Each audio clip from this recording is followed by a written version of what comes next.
I see in color, I dream in color. Color to me is so emotional, and there's so much story behind pairing colors and color palettes and colors working together.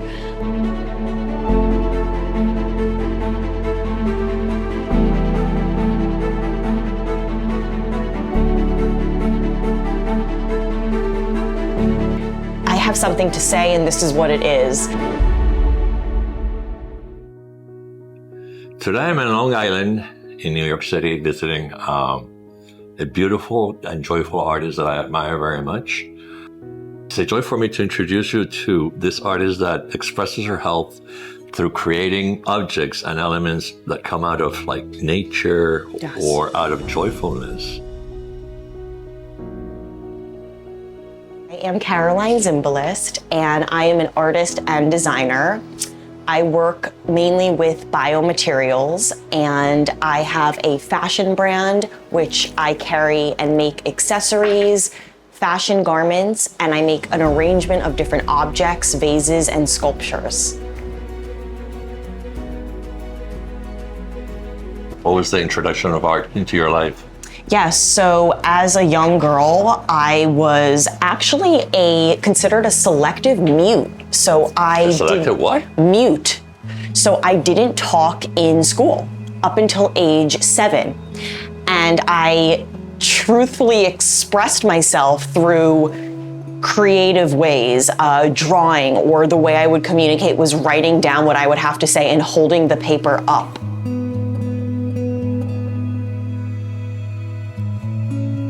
When I would talk, I would, or when I would want to talk, I would, and when I didn't want to, I just would not.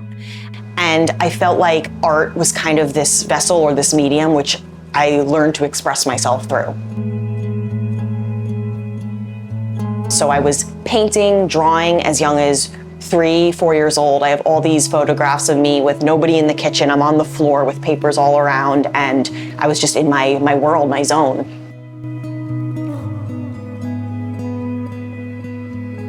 First time I felt something beautiful or strange, That comes back to you to design something. Yeah, I would say growing up and visiting my grandmother upstate,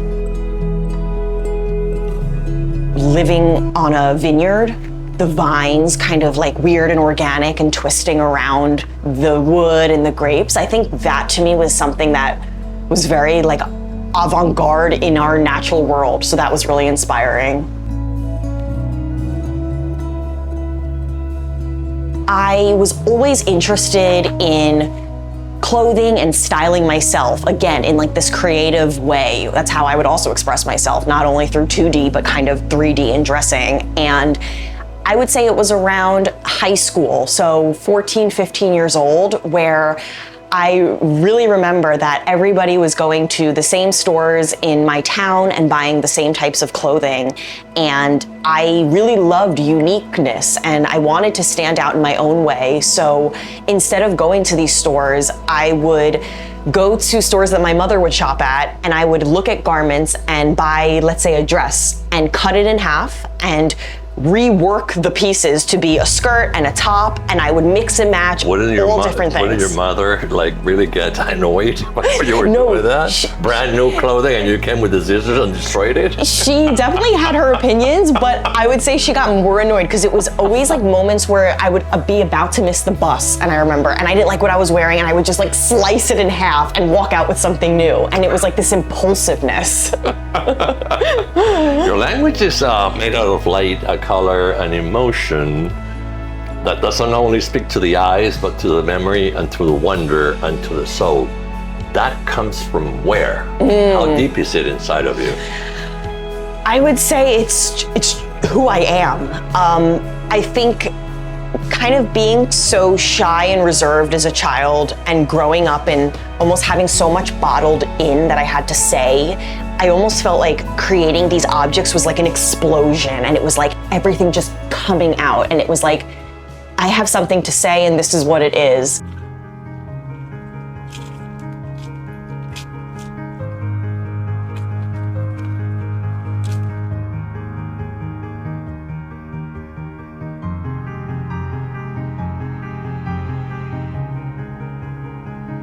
I truthfully, I see in color, I dream in color. I'm on a walk and I see a color palette and contrasting colors, and I'm archiving that in my memory, and I'm coming home and I'm designing with that thought lingering. Color to me is so emotional, and there's so much story behind pairing colors and color palettes and colors working together.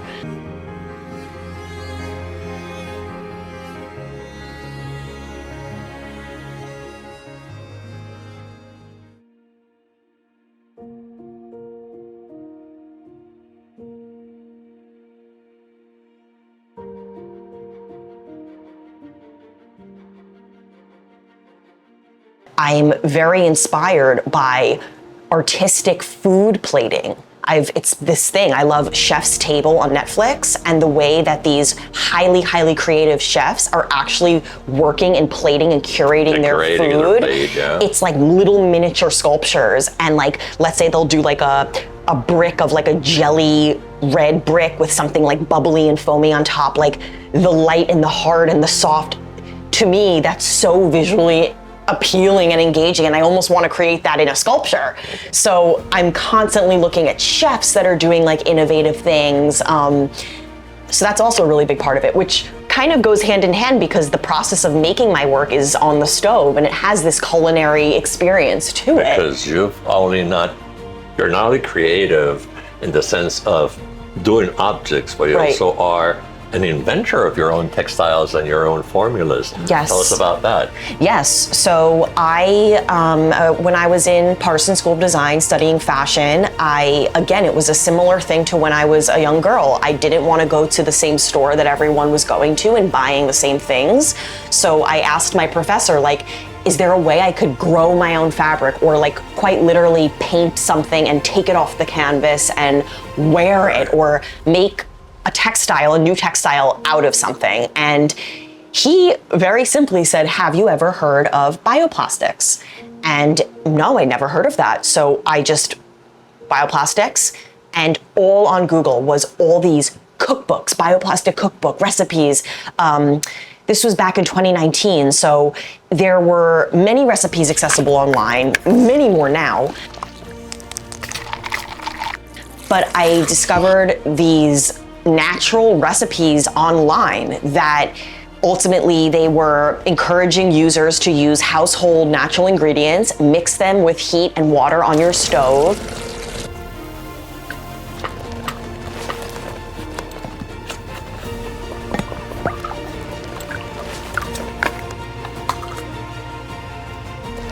And over the course of a few hours, you're able to create tactile little swatches of material.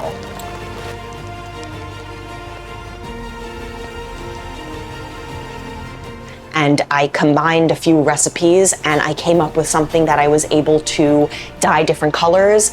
It has the ability to hold a shape and be sculptural and rigid, or it also has the potential to be flexible and soft.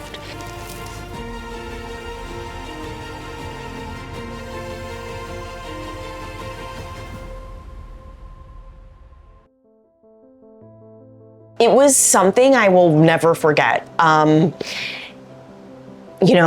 Making it, it's like almost this like, we have this idea like, could I make something from nothing, And I really didn't even know what I was doing, I guess, when I was doing it. And I remember I made a piece that wasn't this big, but it was like this big. And I sculpted it. And I was like, let me just see if it will like harden. And I remember I went to bed and I woke up and it was like this miniature vase, and like chills went through my body. And I actually went out in the kitchen, and my best friend who I was living with, I showed him, and we both looked at it, and he was like, oh my God. And I was like, I know. And part of it was hard and part of it was soft, which I tested out a mixture where I was like, let me do half hard, half soft and see what happens. And it was like held, but then like wilted over. It was unbelievable. And I still have that piece in my house I grew up in, but that feeling was like, I have something here, and this is like the start of something.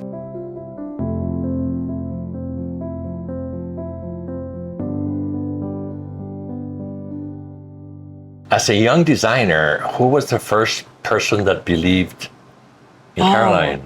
Oh, I love that question.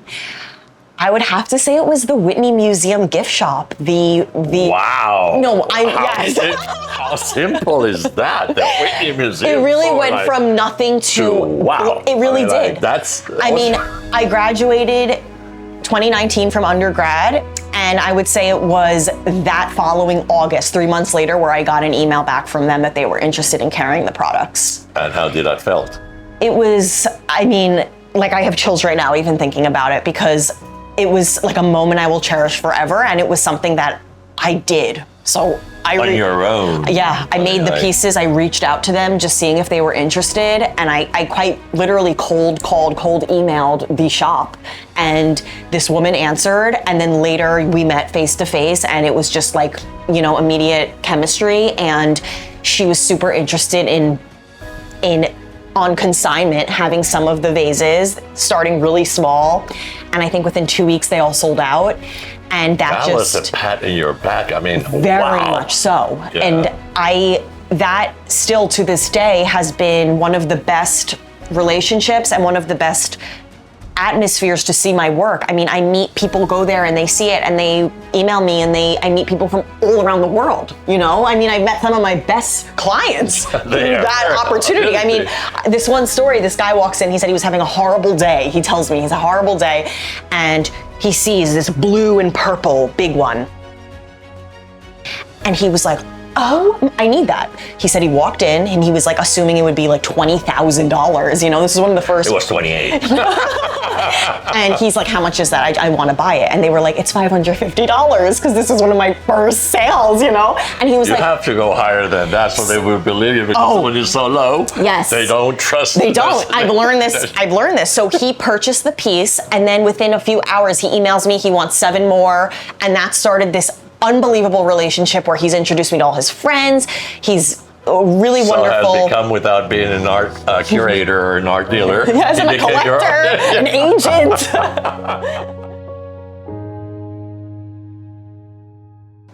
What does joy look like in your studio?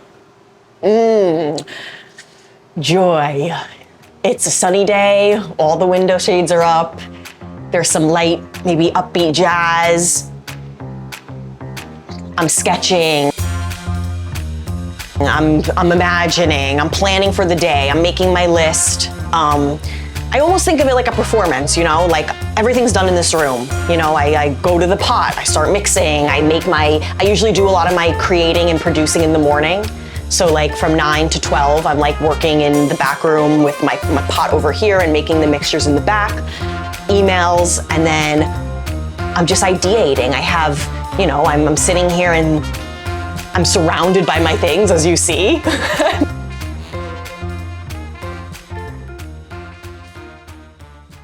Okay.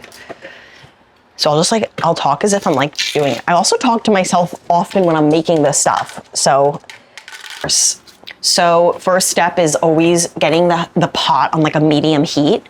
And I'm just gonna come over here and get some water. A lot because of temperature and the way you're doing it, or is very consistent? It's pretty consistent.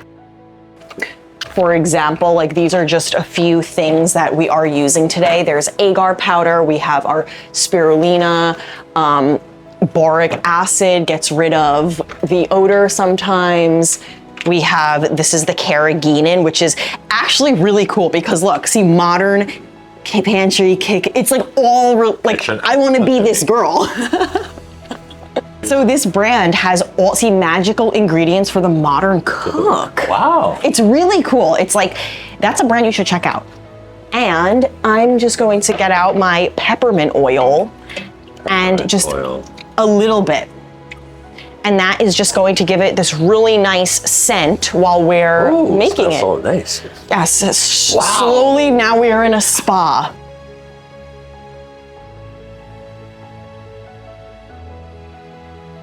Sure, I'm gonna pour a little in there, a little in there. Why don't we thinking of doing something that's purple and green. Green, here's the green. Okay, beautiful. We've got our bright green. So let's add a little bit. plum. And now a little goes a long way, but we could play with the color. So mix, mix, mix, mix, mix. Don't worry about the clumps. So as you see, it's definitely getting more vivid. I'm very just like splash color, go, go, go.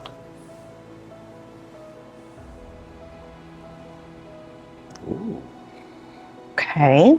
Beautiful color. Yeah, right. So it's very much plum. This was actually extracted from a plum. Okay, so we got that. And now we'll just add the remaining here, like in like a little strip or something. And almost like create like a strip. There's a lot of suds almost. So like, it's more like gritty and rustic.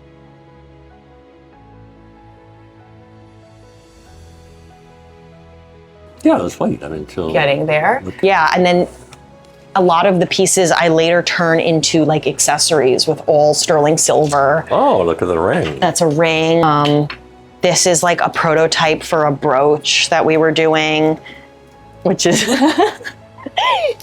you know, like you can do a little backing. That one's kind of crazy with the wires, but still cool. Beautiful. You know?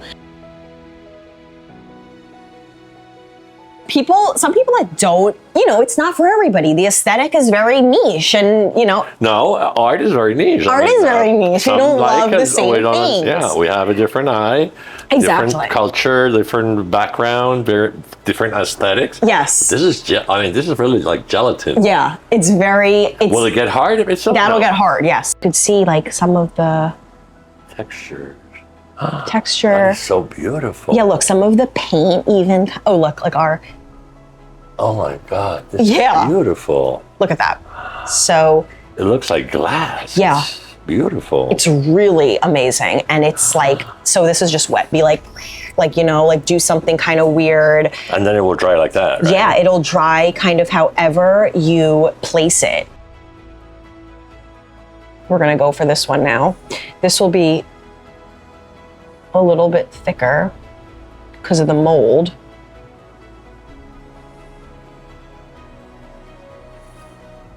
Yeah, it's almost like people have been like, oh my God, it's like sugar making, you know? Like, look at that.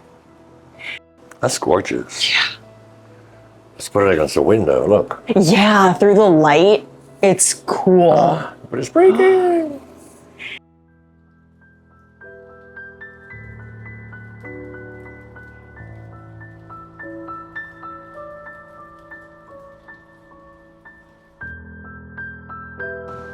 You had an honor of being selected one of the 30th, under 30th, Yes. 30 by Forbes. Yes. Tell me about it.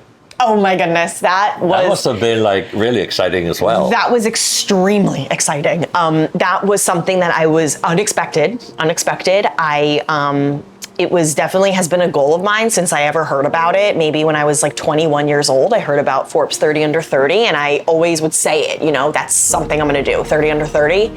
So you had that in mind? I had it in mind. So you had it in your, yes, that was a goal. Yes, it was like in the aura. And I remember you don't know if you're nominated or not. You actually have no idea. And one morning I just get an email and this subject line was, and now it's you.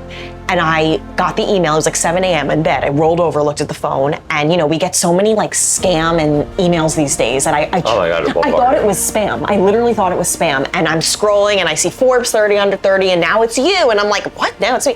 Scrolling and I'm like, no, let me click the link. Click the link and you know, my last name is Zimbalist, so I'm always last. So I'm scrolling down, and I see my headshot. So it was the 30th of the list. It was the 30th. And I started to cry.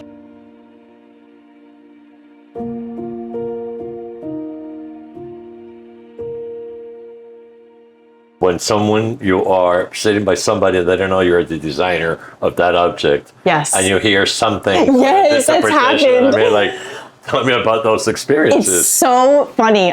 There's been a few, like, once I was in the Whitney, because I'll do my visits, you know, unannounced. Like I'll just see what's going on. Yeah, and I walked in and kind of like pretend you're a client. Oh yeah. And I saw this guy and he was with a friend or whoever, this couple, and he was in front of the vases and he was like, this is Caroline Zimbalist's work. Like he was presenting it as if he was like giving a tour, and he was picking it up and everything. So then I came behind and then I was like, hi, I'm actually Caroline. And they were like, oh my God. And then recently at the MAD Museum in Columbus Circle, where I have vessels on display for sale, a woman was like flicking it. She was like, oh my God, like, like, what is this? And then I was like, it's actually bio.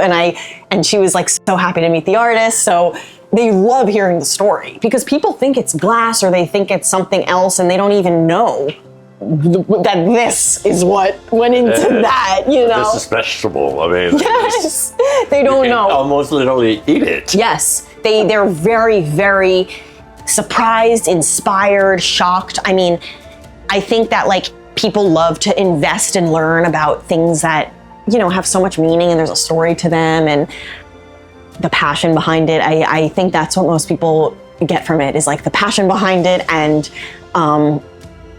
yeah, I also really love connecting with the people that love my work.